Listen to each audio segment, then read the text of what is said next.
All right, let's jump right in. Welcome to the Explainer. Today, we're taking a look at one of the most famous promises in all of human history, the Hippocratic Oath.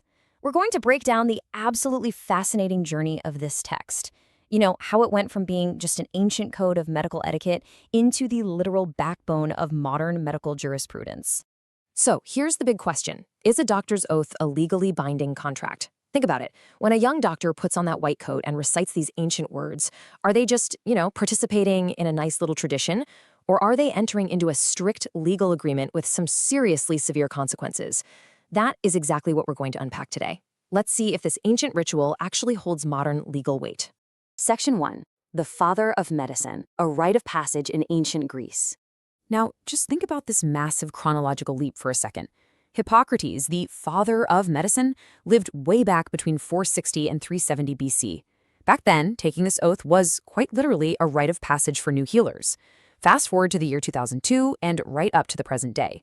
It's crazy to think about, but the very core principles established by Hippocrates millennia ago, they still form the absolute bedrock of today's National Medical Commission guidelines, which you might know formerly as the Medical Council of India. Basically, an ancient Greek rite of passage still dictates exactly how our modern healthcare systems operate. Moving on to Section 2, 4 Pillars of the Oath, the core duties. So, of the 4 main duties outlined in the original text, there's one that really stands out: beneficence. It's basically the moral obligation for the doctor to always act in the best interest of the patient.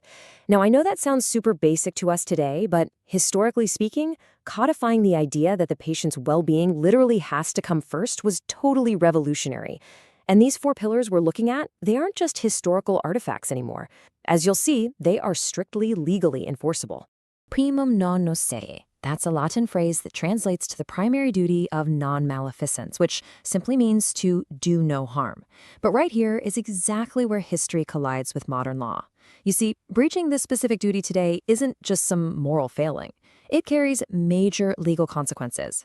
Violating this principle can lead directly to charges of medical negligence under the law of torts, or even straight-up criminal charges under Section 304A of the Indian Penal Code. Doing no harm is now a strict legal baseline. The evolution of secrecy in medicine is absolutely fascinating. Back in the day, the ancient Greeks pledged to keep whatever they saw or heard about a patient completely secret. Fast forward to today, and that ancient promise translates directly into our modern constitutional right to privacy. Unless they were explicitly compelled by law, an unauthorized disclosure of a patient's condition by a doctor is a direct violation of professional conduct rules. A 2,400-year-old promise to keep a secret is literally a protected constitutional right today.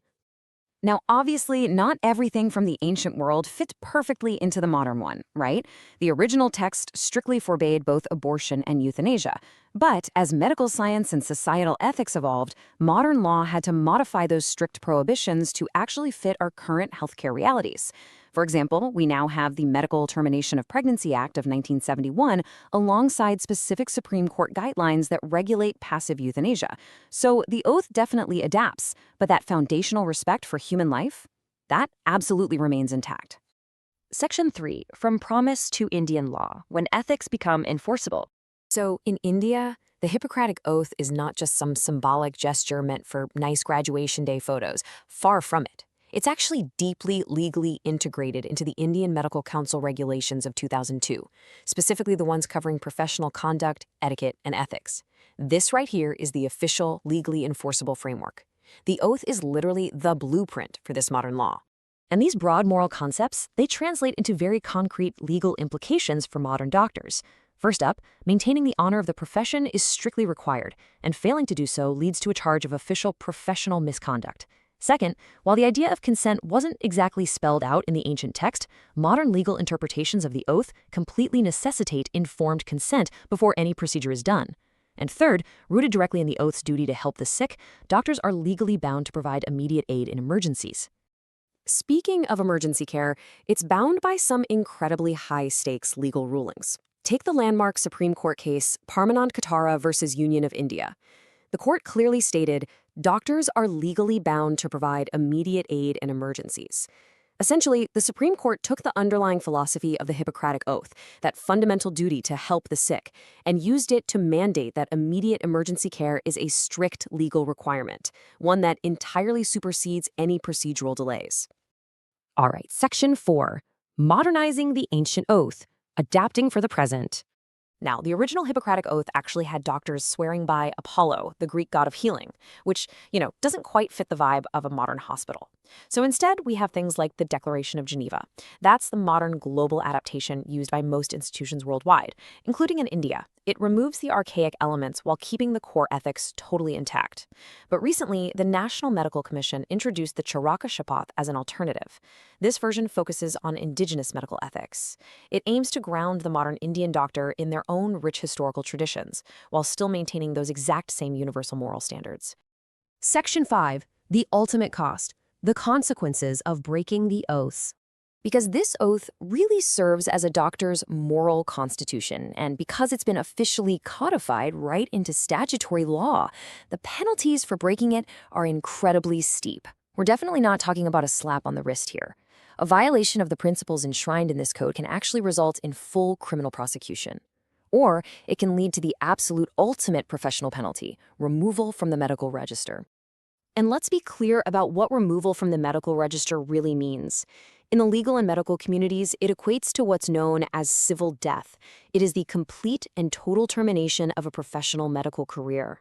The license to practice, the years of grueling study, the right to legally heal people, all of it, just gone. That is the true heavy weight of breaking this ancient promise today. So think about the next time you walk into a clinic or a hospital. Knowing that a doctor's ancient promise carries the severe weight of modern statutory law, with the literal threat of civil death hanging right over them, how does this alter your understanding of your own healthcare rights? You see, you aren't just trusting a person in a white coat. You are relying on an unbroken, legally enforced chain of ethics stretching back 2,400 years. It's an immense legal and moral responsibility that they take on during every single visit. Keep that in mind and never stop questioning how the world around you actually works.